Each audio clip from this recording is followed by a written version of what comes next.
Alors les amis, j'espère que vous allez super bien, que vous avez passé une belle journée, que vous avez pu profiter de ce match tranquillement dans le plus grand des calmes. Un match qui s'est soldé par une victoire 5-1 du Barça dans le cadre du match des 32e de finale de la Coupe du Roi. Le Barça qui recevait le Real Betis à domicile.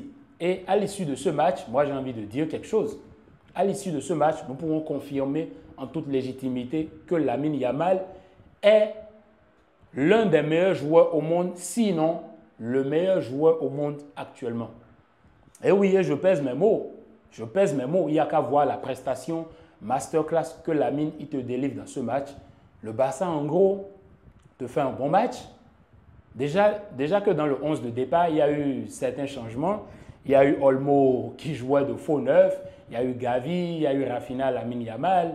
Le double pivot Pedri avec De Jong en défense centrale, la même défense qu'on a l'habitude d'avoir, sauf que Gérard Martin a joué le match à la place de Baldé. Gérard Martin qui fait, je vais d'abord commencer par lui parce que lui, sa première mi-temps comparé à sa deuxième mi-temps, ce n'est pas la même chose. Il n'y a pas photo. Quelqu'un qui a suivi la première mi-temps de Gérard Martin, la personne est déçue complètement. Mais quand la personne suit la deuxième mi-temps de Gérard Martin, il a su corriger ses erreurs, il a su bien faire les choses, corriger le tir et au final, il a fait un bon match parce que c'est ce qu'on veut. Un joueur qui, dans un même match, a ce sursaut d'orgueil, qui arrive à rehausser son niveau et refaire un bon match, pour moi, il n'y a pas de souci. Alors, dans ce match, on avait le Barça qui jouait avec un faux neuf, Dani Olmo. Et Dani Olmo qui a joué en faux neuf, ce n'était pas pour rien. Pourquoi? Parce qu'il n'y a qu'à voir sur le terrain comment Olmo arrivait à vider la zone et à venir à essayer de court-circuiter le circuit des passes, ce qui permet aux intérieurs d'arriver. Les intérieurs comme Pedri, De Jong, qui se projetaient vers l'avant comme si de rien n'était. Pourquoi? Parce que Olmo, ce n'est pas un neuf pur. Donc, comme il n'est pas un neuf pur, le problème dans ça, c'est de savoir se déplacer. Donc, qu'est-ce que Olmo faisait?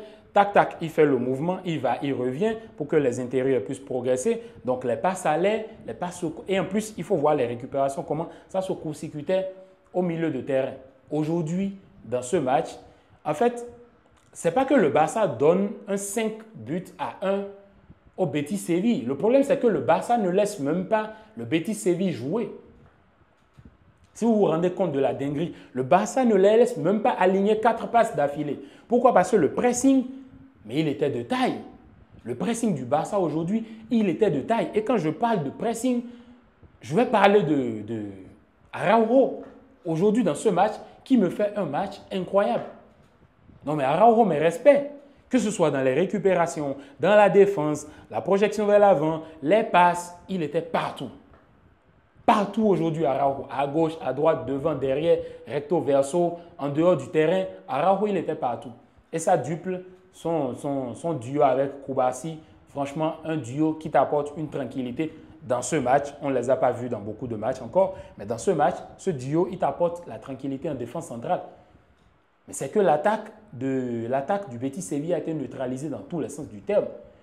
Gérard Martin qui avait eu des soucis, mais qui se faisait aider par Koubarsi, en deuxième mi-temps, la différence de niveau était incroyable. Parce que de l'autre côté, avec Koundé, ça ne passe pas. Avec Gérard Martin aussi, qui est arrivé à croître dans le match, ça ne passe pas. Avec la duple Koundé-Koubarsi, au milieu qui arrive à neutraliser, ça ne passe pas. Au final, le Betis Séville marque un but, mais c'est un but sur penalty. Fautif, Koundé qui est fautif sur cette action, mais bon, c'est des trucs qui arrivent. Hein. C'est des trucs qui arrivent. Après, on va parler de l'arbitrage. Les buts qui ont été annulés au Barça. Bon, certes, il y a un des buts qui est annulé, c'est logique. Mais il y a un autre but où il y avait hors-jeu, mais l'arbitre ne siffle pas l'hors-jeu. L'arbitre laisse que l'action continue. L'action continue, je ne sais pas, peut-être 30 à 40 secondes après, et le but arrive. Donc, quand Lamine marque, maintenant, c'est là, la VAR appelle l'arbitre pour aller voir et pour lui dire que, ah non, il y avait eu sur telle action précédente, l'action précédente, qui avait hors-jeu. Donc, le but a été annulé au Barça. Mais bon, tranquillement, le Barça n'a pas baissé les bras. Dès l'entame du match, on a vu le pressing que le Barça a exercé. On a senti un Barça qui était totalement supérieur. Même le 2-0, il était trompeur parce qu'à la mi-temps, le Barça aurait pu aller à la mi-temps avec un 4-0 tranquillement dans le plus grand des calmes. et en deuxième mi-temps faire le break, aller jusqu'à 7 buts. Mais bon, il faut respecter l'adversaire. Voilà, il ne faut pas avoir un comportement antisportif, tout comme contre le Real. On est resté sportif et on n'a pas humilié l'adversaire. Après, vous avez un milieu de terrain, De Jong, qui fait aussi un bon match. Quand c'est bon, il faut le dire. Ça, quand c'est bon, il faut le dire. Sincèrement, De Jong, il te fait un bon match. Pedri, toujours sensationnel, magique. C'est comme je vous l'ai déjà dit, le cycle de Pedri, c'est faire un bon match, faire un bon match, refaire un bon match, faire un bon match, ainsi de suite. Pedri avec ses passes. Regardez les profondeurs de Pedri. Pedri qui t'envoie les profondeurs par-ci, par-là, comme si c'était de l'amusement. Pedri, il fait un match incroyable. Et moi, Pedri, dans ce match, j'apprécie parce que Pedri, il t'apporte ce truc-là, cette touche magique sur le terrain. Les passes distillées, les passes en profondeur, les passes piquées, tout ce qui va avec. De Jong aussi, perfecto. Olmo aussi, surtout dans le positionnement. Olmo, très très intelligent dans le positionnement, qui arrivait à venir la chercher et qui fait même une passe décisive dans ce match. Olmo très participatif, vraiment très participatif. En gros, l'équipe du Barça, en tout, eux tous, ils font un beau match. Rafinha qui claque son but avec la demi-volée. Rafinha qui ne lâche pas. Là, bon, Rafinha quand même qui te rate 2 buts. Hein, 2 buts, Rafinha. Éclatasse. Je pense que quand c'est contre les Real Madrid et tout, tu te fâches et tu deviens létal. Tu ne manques pas, tu ne rates pas ce genre de but. Mais Rafinha qui te met un but, mais qui t'en rate 2 occasions, 2 buts clairs qui auraient pu enfoncer le clou encore dans ce match. Rafinha qui fait un bon match. Après, comme je disais tantôt au début de la vidéo, Lamine Yamal, Lamine, il faut en parler. Pour moi, actuellement, c'est l'un des meilleurs joueurs au monde, sinon le meilleur, avec Rafinha. Mais Lamine, regardez ce qu'il fait sur le terrain. Déséquilibrant, il te provoque. Regardez surtout l'association, les 1-2 avec Koundé. Et c'est un truc que j'en parlais même dans le live avec certains amis. Lamine Yamal, l'association avec Koundé, ça commence à donner. Les automatismes commencent à venir. Et nous, quand on voit ce genre de choses, on est d'accord. C'est des trucs que nous, on apprécie. Pourquoi? Parce qu'on a quand même des automatismes entre 2 joueurs. Ça me rappelle un peu Messi-Alves ou Messi-Alba. Et c'est ce dont le Barça a besoin. C'est ce dont le Barça a besoin. Lamine, Koundé, non mais il faut voir le but qui est refusé à Koundé.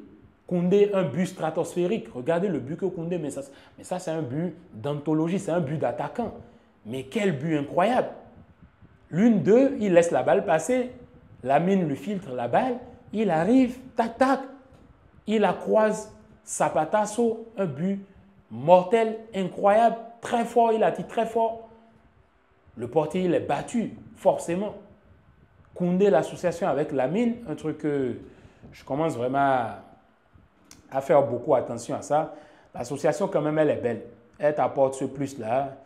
Et ce sera vraiment important dans les gros matchs.